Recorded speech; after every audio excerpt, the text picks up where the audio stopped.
الحمد للہ رب العالمین والصلاة والسلام علی سید الانبیاء والمرسلین محمد وعلی آلہ واصحابہ اجمعین اما بعد فاعوذ باللہ من الشیطان الرجیم بسم اللہ الرحمن الرحیم امن یجیب المضطر اذا دعاہ ویکشف السوء ویجعلکم خلفاء الارض اِلٰہ مع اللہ قلیلا ما تذکرون صدق اللہ العظیم۔ معزز سامعین کرام، اللہ تبارک و تعالی نے سورہ نمل میں ارشاد فرمایا امن یجیب المضطر اذا دعاہ، کیا وہ ذات جو بے بس لاچار مجبور شخص کی دعا پر جواب دیتا ہے، وَيَكْشِفُ السُّوءَ، اور تکلیف کو دور کرتا ہے، وَيَجْعَلُكُمْ خُلَفَاءَ الْأَرْضِ، اور تمہیں زمین کا خلیفہ بناتا ہے، اِلٰہ مع اللہ، کیا اللہ کے ساتھ کوئی اور معبود بھی ہے؟ قلیلا ما تذکرون، بہت کم ہے جو تم نصیحت حاصل کرتے ہو۔ اس آیت میں اللہ تعالیٰ نے اس بات کو بیان فرمایا کہ مضطر، لاچار، مجبور، بے بس، بے کس، بیمار شخص کی دعا کو اللہ سنتے ہیں اور اس کے ضرر کو، نقصان کو دور بھی کرتے ہیں۔ اللہ تعالیٰ نے یہاں اس بات کی طرف اشارہ فرمایا کہ جو بے بس ہے، جو لاچار ہے، مجبور ہے، جو مظلوم ہے، بیمار ہے، اسے چاہیے کہ وہ اللہ کو پکارے، اللہ کو بلائے، اپنی التجا، اپنی درخواست کو اللہ کی خدمت میں رکھے، اللہ کے سامنے رکھے۔ حضرت ایوب علیہ السلام کو 70 سال کے بعد بیماری آئی، ایسی بیماری کہ جس کی وجہ سے ان کے پورے جسم پر کیڑے رینگنے لگے۔ 17-18 سال تک بیمار رہے، اس کی وجہ سے ان کے گھر والوں نے ان کو دور کر دیا، محلے والوں نے دور کر دیا، نبی ہونے کے باوجود بستی والوں نے دور کر دیا۔ بالآخر حضرت ایوب علیہ السلام اس بستی کے باہر کر دیے گئے، جہاں ان کی بیوی ان کے ساتھ تھیں، ان کی خدمت کر رہی تھیں۔ حضرت ایوب علیہ السلام کا حال یہ تھا کہ ان کے پورے جسم پر کیڑے رینگتے تھے، جسم پر گوشت ہی گوشت نظر آتا تھا، کوئی کیڑا رینگتے رینگتے گر جاتا تو حضرت ایوب علیہ السلام اس کیڑے کو اٹھا کر پھر اپنے جسم پر رکھ لیتے اور اس سے کہتے تھے کہ تیری روزی تو اللہ نے میرے جسم میں رکھی ہے، تو اسے چھوڑ کر کہاں جاتا ہے؟ لیکن دوسری طرف ان کی بیوی نے دیکھا کہ اس بیماری کے عالم میں بھی پورا جسم چمڑے سے خالی ہے، گوشت ہے، پورا جسم لہو لہان ہے، جسم پر کیڑے ہی کیڑے ہیں، لیکن ان کی زبان، ان کے ہونٹ حرکت کر رہے ہیں۔ حضرت ایوب علیہ السلام کی بیوی نے کان لگا کر سنا تو اللہ تبارک و تعالیٰ کے اس نبی اور پیغمبر نے اللہ سے یہی التجا کی کہ اے اللہ، ساری تعریفیں تیرے ہی لیے ہیں۔ بیوی نے کہا کہ آپ تو نبی ہیں، نبی اللہ کا برگزیدہ ہوتا ہے، محبوب ہوتا ہے، آپ اللہ سے کہیں کہ بیماری کو دور کر دے۔ حضرت ایوب علیہ السلام نے فرمایا کہ 70 سال کی عمر تک اللہ نے مجھے صحت دی ہے، اس کے بعد مجھے آج بیماری دی ہے، تو اور 70 سال تک اگر اللہ مجھے بیمار ہی رکھیں تب بھی مجھے اللہ سے صحت مانگنے کا حق نہیں ہے۔ اللہ کا احسان تھا کہ اس نے مجھے 70 سال تک صحت دی تھی، اس کے بعد مجھے بیماری آئی ہے۔ الغرض معزز سامعین کرام، بیماری پر حضرت ایوب علیہ السلام کا جو جملہ انہوں نے اللہ کے سامنے رکھا، اس جملے کو اللہ نے قرآن میں بیان فرمایا۔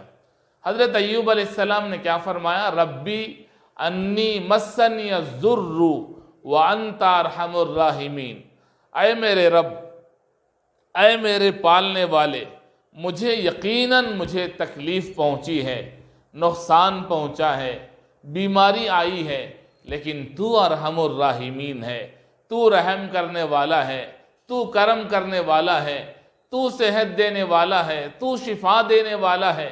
حضرت ایوب علیہ السلام کی یہ دعا، حضرت ایوب علیہ السلام کی یہ ادا اللہ کو بہت پسند آئی کہ بیماری کے وقت، تکلیف کے وقت، مصیبت کے وقت بندہ اللہ کو پکارے، اللہ سے التجا کرے۔ وہی ہے بیماروں کو صحت دینے والا، وہی ہے غریبوں کی غریبی کو دور کرنے والا، وہی ہے تکلیف میں رہنے والوں کی تکلیف کو دور کرنے والا، وہی ہے جو مصیبت زدہ لوگوں کو مصیبتوں سے نکالنے والا، وہی ہے جو مشکلات میں پھنسے ہوئوں کو آسانی کے راستے پیدا کرنے والا۔ اس لیے اللہ نے فرمایا امن یجیب المضطر اذا دعاہ ویکشف السوء ویجعلکم خلفاء الارض۔ آج بیماری پھیلی ہوئی ہے، ہر شخص گھبراہٹ کا شکار ہے، دہشت کا شکار ہے، وحشت کا شکار ہے اور گھبرا رہا ہے، بیماری سے ڈر رہا ہے۔ کچھ لوگ بیمار بھی ہیں تو اس بیماری کے ڈر سے اندر ہی اندر گھٹتے جا رہے ہیں۔ ایسے وقت میں اللہ تبارک و تعالیٰ کی طرف سے یہ پیغام ہے کہ لوگوں اللہ کو یاد کرو، اللہ سے فریاد کرو، اللہ سے دعائیں مانگو، مایوس نہ ہو جاؤ۔ اللہ تبارک و تعالیٰ سننے والے ہیں، اللہ تبارک و تعالیٰ لوگوں کی دعاؤں پر نجات دینے والے ہیں، راحت دینے والے، صحت دینے والے ہیں۔ رجوع اللہ، اللہ کی طرف رجوع ہونا ایک بہت بڑی کیفیت اور بہت بڑی صفت ہے۔ کچھ لوگوں کو اللہ تعالیٰ یہ دولت سے مالا مال کرتے ہیں۔ بڑے حضرت میرے دادا محترم رحمت اللہ علیہ، مدرسے کا ابتدائی زمانہ ہے، اچانک ایک دن مدرسے میں راشن چاول خالی ہو گیا۔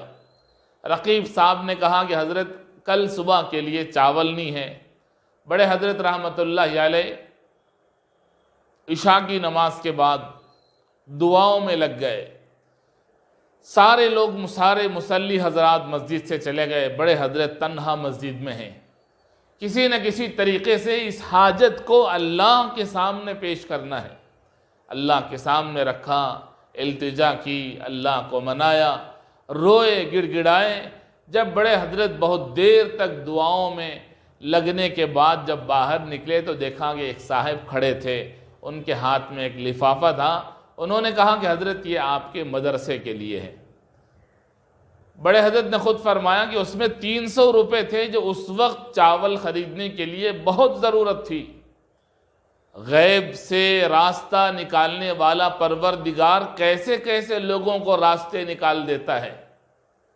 حدیث کا ایک چھوٹا سا واقعہ، ایک نوجوان بچے نے رجوع اللہ کی کیفیت کو پر عمل کر کے لوگوں کو یہ پیغام دیا کہ ہر حال میں رجوع کرو اللہ سے۔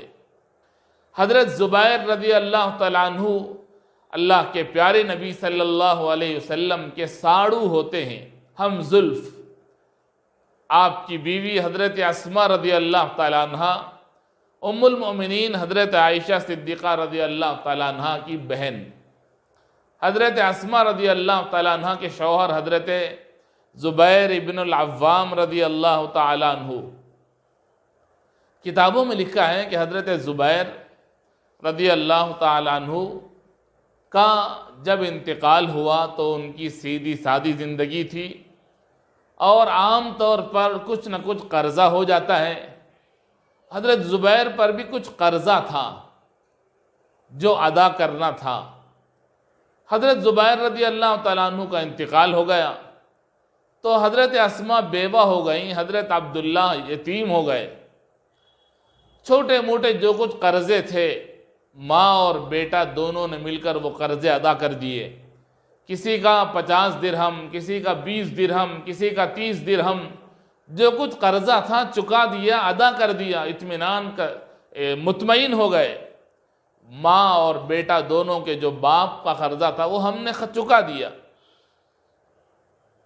اب کوئی قرضہ باقی نہیں ہے۔ لیکن 2-3 دن گزرنے کے بعد اچانک ایک شخص نے دروازے پر دستک دی۔ حضرت عبداللہ ابن زبیر جو زبیر کے بیٹے اسما کے بیٹے ہیں وہ گئے، انہوں نے دروازہ کھول کے دیکھا تو ایک آدمی کھڑا ہے، کہہ رہا ہے کہ میرے 1,00,000 درہم جو تمہارے باپ زبیر نے لیے تھے وہ میں حاصل کرنے کے لیے آیا ہوں۔ ظاہر بات ہے کہ حضرت عبداللہ جو کم عمر تھے یقیناً ان پر بجلی گری، ان کے پیروں تلے سے زمین کھسکنے لگی کہ 1,00,000 درہم کا قرضہ کیسے چکائیں گے۔ یہ بات انہوں نے سنی تو کہا کہ ٹھیک ہے کوئی نہ کوئی انتظام کریں گے، اور واپس آئے، اندر آئے، وضو کیا، کمرے میں مصلی بچھایا اور نماز میں کھڑے ہو گئے۔ نماز پڑھنے کے بعد دعاؤں میں لگ گئے۔ اللہ سے یہ بات انہوں نے رکھی کہ پروردگار تو ہی اس قرض کو ادا کرنے والا ہے، اس مسئلے سے نجات دینے والا ہے، پریشانی کا حل بتانے والا ہے، کسی نہ کسی طریقے سے آپ غیب سے اس کا انتظام فرمائیے۔ اپنی ماں سے بھی نہیں کہا، اللہ سے کہا، اللہ تبارک و تعالیٰ کوئی حل نکالیں گے، اس کے لیے راستہ نکالیں گے۔ تھوڑی دیر ہوئی کہ جو شخص مانگنے کے لیے آیا تھا وہ کھڑے کھڑے سوچنے لگا کہ مجھے ایسا نہیں کرنا چاہیے تھا، ان کے باپ کا تو انتقال ہو گیا، کہاں سے یہ لوگ پیسہ دیں گے۔ وہ آدمی شرمندہ ہوا اور چلا گیا۔ دعاؤں میں لگے ہوئے ہیں حضرت عبداللہ ابن زبیر۔ تھوڑی دیر گزرنے کے بعد پھر کسی نے دروازے پر دستک دی۔ حضرت عبداللہ ابن زبیر نے دروازہ کھولا تو دیکھا کہ ایک اور شخص ہیں، دیکھا تو گھبرا گئے کہ کہیں یہ بھی قرض مانگنے کے لیے تو نہیں آیا ہے۔ لیکن کیا دیکھتے ہیں کہ اس دوسرے شخص نے کہا کہ عبداللہ تمہارے باپ کی ایک زمین مدینے کی فلاں گلی میں ہے، فلاں گھر کے بازو میں ہے، وہ زمین 1,00,000 درہم کے قیمت کی ہے، وہ میں قیمت دے کر خریدنے کے لیے آیا ہوں۔ حضرت عبداللہ خوش ہو گئے۔ اللہ تبارک و تعالیٰ کے دربار میں التجا کرنے کا بدلہ مل گیا، انہیں درخواست کرنے کا بدلہ مل گیا، کبھی خالی نہیں جاتا۔ اللہ کے یہاں جو آدمی درخواست کرتا ہے اس کی دعا کبھی خالی نہیں جاتی۔ اللہ تعالیٰ نے قرآن مجید میں کئی موقع پر فرمایا کہ ادعونی استجب لکم، ایک جگہ فرمایا وَلِلَّهِ الْأَسْمَاءُ الْحُسْنَى فَادْعُوهُ بِهَا، ادعونی استجب لکم، مجھ سے مانگو، مجھے پکارو، میں جواب دوں گا، مجھ سے مانگو میں دوں گا۔ ایک جگہ فرمایا وَلِلَّهِ الْأَسْمَاءُ الْحُسْنَى فَادْعُوهُ بِهَا، اللہ کے کئی نام ہیں، پیارے پیارے نام ہیں، 99 نام ہیں، ان ناموں کے ذریعے سے اللہ کو بلاؤ، یا غفار، یا رزاق، یا لطیف، یا علیم، یا خبیر، یا بصیر، ناموں سے پکارو، اللہ کو رحم زیادہ آتا ہے۔ الغرض جب دوسرے شخص نے کہا تو عبداللہ ابن زبیر خوش ہو گئے۔ پہلی مرتبہ ماں کو نہیں بتایا، جب پیغام آ گیا، خوشخبری آ گئی، مسئلے کا حل نکل گیا، اب اپنی ماں کے پاس گئے، کہنے لگے کہ اللہ نے غیب سے راستہ ہمارے لیے نکالا ہے کہ ہمیں پتہ ہی نہیں تھا کہ وہ زمین ہے ہمارے والد کی، اور یہ بھی معلوم نہیں تھا کہ اس زمین کی قیمت 1,00,000 درہم ہے، اور یہ بھی معلوم نہیں تھا کہ کوئی شخص آئے گا اس کو خریدنے کے لیے نقد رقم دے کر۔ خوش ہو گئے ماں اور بیٹا دونوں نے۔ اس شخص سے کہا کہ ہم شام میں آپ کو جواب دیتے ہیں۔ شام میں عبداللہ ابن زبیر کے پاس کوئی شخص ملتا ہے، کہتا کہ مجھے معلوم ہوا کہ تمہارے باپ کی ایک زمین تھی جو بکنے والی ہے 1,00,000 درہم میں، میں اس کو 2,00,000 درہم میں خریدنا چاہتا ہوں۔ عبداللہ ابن زبیر امانت دار، دیانت دار، متقی، پرہیزگار، سچے آدمی تھے۔ انہوں نے کہا کہ نہیں، پہلے والے کو میں نے بات کہہ دی ہے، میں اس کی اجازت لینے کے بعد آپ کو جواب دوں گا۔ پھر کسی شخص سے ملاقات ہوئی، پھر پہلا آدمی آیا، اس نے کہا کہ مجھے معلوم ہوا کہ شام میں تم سے کسی آدمی نے 2 لاکھ درہم میں خریدنے کے لیے کہا ہے، تو میں 3 لاکھ درہم میں خریدنا چاہتا ہوں۔ اللہ کا کرم، اللہ کا فضل یہ ہوا کہ چلتے چلتے وہ زمین 1 لاکھ درہم کی زمین 10 لاکھ درہم میں فروخت ہو گئی۔ اسی کو کہتے ہیں کہ اللہ کا کرم، اللہ کا فضل، اللہ سے مانگنا، اللہ سے مانگ کر لینا۔ 10 لاکھ درہم میں فروخت ہو گئی۔ عبداللہ ابن زبیر نے 1 لاکھ درہم تو قرضے میں دے دیا اور 9 لاکھ درہم اپنی بیوہ ماں کی گود میں رکھ دیا۔ یہ رجوع اللہ کی جو بات ہے، جو کیفیت ہے، جو صفت ہے، اس کو عبداللہ ابن زبیر کم عمر ہونے کے باوجود انہوں نے یہ ثابت کر کے دکھا دیا کہ کتنا بڑا قرضہ ہی کیوں نہ ہو، کتنی بڑی بیماری ہی کیوں نہ ہو، کتنی بڑی پریشانی ہی کیوں نہ ہو، لوگ آج مختلف جگہوں سے فون کر کے روبرو مل کر مسائل بتا دیں گے، حضرت اتنا بڑا قرضہ ہے، 50 لاکھ کا ہے، 1 کروڑ کا ہے، قرضہ کیسے پھٹے گا، کیسے ادا ہوگا، بیماری ہے، بیماری کیسے دور ہوگی، پریشانی ہے، مسائل ہیں، حالات ہیں، خاندان میں جھگڑے ہیں، بھائی بہن میں لڑائیاں ہیں اور گھریلو اختلافات ہیں، یہ دور کیسے ہوں گے؟ ان تمام کا حل ایک ہی ہے کہ اللہ سے رجوع کرو، فَفِرُّوا إِلَى اللَّهِ، دوڑو اللہ کی طرف، اس کو چھوڑو، اللہ سے اپنے حالات کو بیان کرو۔ اللہ تبارک و تعالی تمہارے حالات کو سدھارنے والے، تمہاری بیماری کو صحت سے بدلنے والے، تمہارے خوف کو امن سے بدلنے والے، تمہاری تنگ دستی کو مالداری میں بدلنے والے اور تمہاری بے چینی کو سکون میں بدلنے والے، یہ صرف اللہ کی ذات ہے۔ حضرت ایوب علیہ السلام نے اس بیماری میں بھی اللہ کو یاد کیا، پورا جسم سڑا ہوا ہے، صرف ہونٹ حرکت کر رہے ہیں، اللہ کی تعریف بیان کر رہی ہے۔ ایسے موقع پر ہم کیوں اللہ کو یاد نہ کریں؟ بیماری کو کہتے کہتے لوگ خوف اور ہراس میں، مرنے سے پہلے ہی ان کے اندر موت کا ڈر، موت کا خوف پیدا ہو رہا ہے۔ اس لیے ضرورت اس بات کی ہے کہ ان حالات میں ہم اللہ سے رجوع کرنے کا جذبہ رکھیں، اپنے گھر والوں کو بتائیں، دوستوں کو بتائیں کہ اللہ سے ہماری درخواست کو رکھنا، اللہ سے دعائیں مانگنا، تہجد میں اٹھو، افطاری کے وقت میں دعا مانگو اور نمازوں کے بعد دعا کرو، قرآن کی تلاوت کے بعد دعا کرو۔ دعا کو اللہ کے نبی نے فرمایا دعاء مخ العبادہ، دعا عبادت کا مغز ہے، عبادت کا نچوڑ ہے۔ روزہ ایک عبادت ہے، اس کے آخر میں افطاری میں دعا کرو۔ قرآن ایک عبادت ہے، قرآن کے ختم پر دعا کرو۔ نماز ایک عبادت ہے، نماز کے اختتام پر دعا کرو۔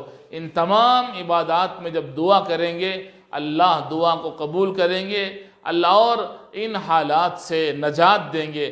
تو اس موقع پر بیماری جہاں پھیلی ہوئی ہے، لوگ خوف میں مبتلا ہیں، میری گزارش یہ ہے کہ رجوع اللہ کی جو کیفیت ہر مومن کے اندر ہونا چاہیے کہ وہ اللہ سے ہر وقت اس کا دل اللہ کی طرف لگا ہوا ہوتا ہے، تو یہ چیز ہم اپنے اندر پیدا کریں، اللہ سے دعائیں مانگیں۔ رمضان کے اس مبارک مہینے میں کتنے روزے داروں کی دعائیں قبول ہوتی ہیں، کتنے تلاوت کرنے والوں کی، کتنے نماز پڑھنے والوں کی۔ ان تمام لوگوں سے گزارش ہے کہ امت مسلمہ کی صحت کے لیے، حالات کی درستگی کے لیے، بیماری سے نجات کے لیے، تنگ دستی، فقیری اور پریشانیوں سے نجات کے لیے دعاؤں میں یاد رکھیں۔ اللہ تعالی ہمارے اندر رجوع اللہ کی اس عظیم شان کیفیت کو، صفت کو ہمارے اندر پیدا فرمائے اور ہر حال میں، زندگی کے ہر موڑ پر، خوشی میں، غم میں، صحت میں، بیماری میں، مصروفیت میں اور خالی وقتوں میں اللہ سے رجوع کرنے کی ہمیں توفیق عطا فرمائے۔ اللہ ہمیں عمل کی توفیق عطا فرمائے، حضرت عبداللہ ابن زبیر کے نقش قدم پر چلنے کی توفیق عطا فرمائے۔ وآخر دعوانا ان الحمد للہ رب العالمین۔